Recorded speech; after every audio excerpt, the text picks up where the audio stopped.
This past weekend, actually Friday and Saturday, we spent, Colleen and I, my wife Colleen, and I spent about 25 hours with our grandchildren.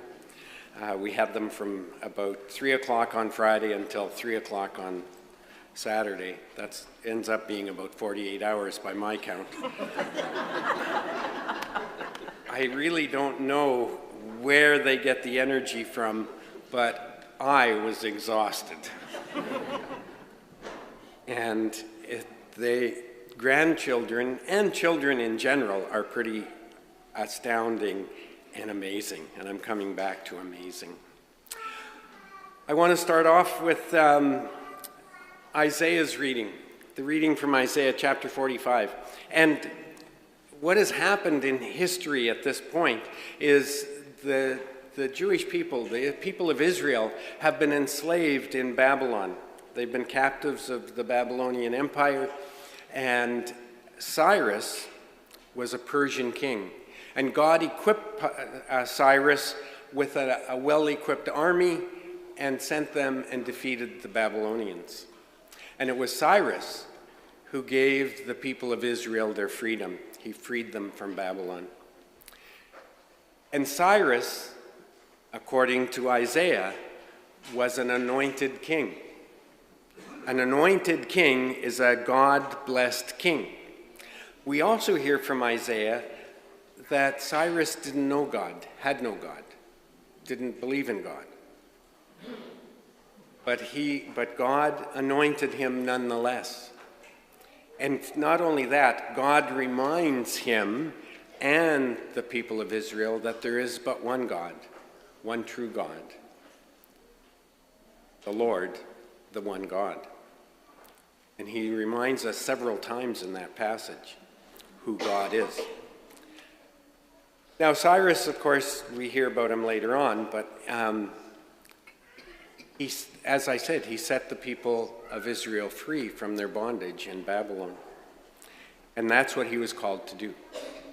That's what God chose him to do. We're going to come back to the one God in a minute. Well, probably several minutes, but I will come back to him, I promise. Now, if you were following along in your book with the readings, what do we call that? Missal, that's it. It was up there somewhere, that word. So the missal, if you're following in the missal only goes to verse 21 in that gospel reading from Matthew chapter 22, 15 to 21. I added verse 22. And I have two reasons for adding it. Number one, it stood out for me. But number two, I accidentally read it when I was preparing at the beginning of the week, and I carried that thought through. So you're stuck with that extra line, and you might not see it in your missal. But it's there. It's verse 22. And I'll come back to that. But first, a little history lesson. The Pharisees, as you know, are a religious group of Israel people. They're Jewish. They're priests. The Herodians are also Jewish, but they have no ties to faith at all. They are a political organization, the Herodians. King Herod was basically doing whatever the Romans were telling him to do. So the Pharisees didn't like the Herodians, and the Herodians liked the Pharisees even less. But they also had an extreme dislike, hatred for Jesus. So they both pinched their noses and worked together to try and trick Jesus, try and get him to say something that they can prosecute him for. Not persecute, prosecute. And so today they decided to ask him about taxes, because taxes were something a lot different than it is today. Taxes today, we know that there's a separation between church and government, church and state. There is a difference. And the taxes are collected by the state, not by the church. Here, in this case, the Romans were asking Jewish people, so remember Matthew from when Jesus was choosing his disciples, Matthew was a tax collector. He worked for the Roman guard. And so he collected taxes from the Jewish people for the Romans. Now that coin that Jesus talked about, it's interesting to know that on that coin was more than just the face of Caesar. On the flip side of the coin read, Caesar, God.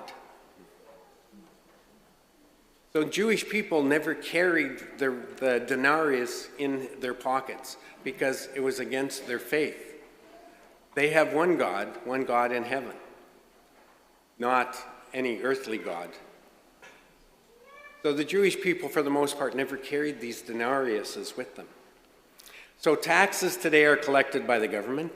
Taxes in those days were collected by the appointed Jews. And what they did was they collected 1 day's worth of wage, which was 1 denarius. But they don't carry denariuses around. The Jewish people had set up an exchange booth where you could trade your Jewish money for Roman money to pay the taxes. So you never had to carry the Roman money around. So here we are, we have the Herodians and the Pharisees trying to entrap Jesus, and what's the first thing that Jesus asked them? What is the coin used for the tax? And of course, one of them instantly produces the coin, which they shouldn't have been carrying with them. So that's the first thing that Jesus did that was amazing. He caught them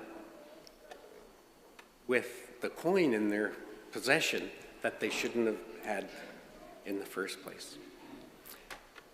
And then after he determines that the coin has Caesar's face on it, then he tells us that great line, give to Rome what belongs to Rome. But then he reminds us that we have to be vigilant about is to give to God what is God's. And really that's what our message is today. But I'm going to that word amazing. They were amazed. They heard this. So the Herodians and the Pharisees heard this message from Jesus. And what happened? Did they ask him any more questions? No. Did they feel insulted when he called them hypocrites? Probably, but they didn't say anything. What did they do when they were amazed by this? They left him alone and went away. They didn't ask him any more questions. So it's in their amazement, they realized that what Jesus was telling them was the truth. So often, and I mentioned my granddaughters, and I'm going to talk about them again. Nellie is 2.5 years old, and she talks up a storm. Unfortunately, Colleen and I can only understand about 30% of what she says.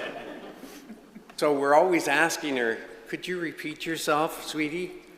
And of course she repeats herself, and we still don't understand what she's saying. But she thinks we understand. And then we have her sister, who's turning 1 on November 1st, on All Saints' Day. It's easy to remember Odessa's birthday. She'll be 1, and so she's trying to do everything her sister's doing. So she's babbling away, but we know that she doesn't know what she's talking about. They both are in daycare now, so we have to be extra careful around them because you know what happens at daycare. They spread colds and other kinds of stuff. But anyway, my point is, these 2 granddaughters of ours, and it's the same for all of you, they're amazing. They're amazing blessings. And we have to remember what when God says he is the one true God, it is through his amazing blessings on us that we can have these wonderful children. Our altar servers are wonderful children, although one's a bit older than the other. But anyway, I won't get into that. It's important for us to recognize those opportunities that God gives us to be amazed by his work in our lives. You know, sometimes when you're driving in traffic and somebody waves to you and lets you in to the lane as you've been signaling for 20 minutes to try and change lanes. Because that's what it's like in London, right? When you're in traffic. You signal and people speed up to stop you from getting into the other lane. So it's amazing when someone slows down and lets you in. And that's an everyday, ordinary occurrence. But it's amazing.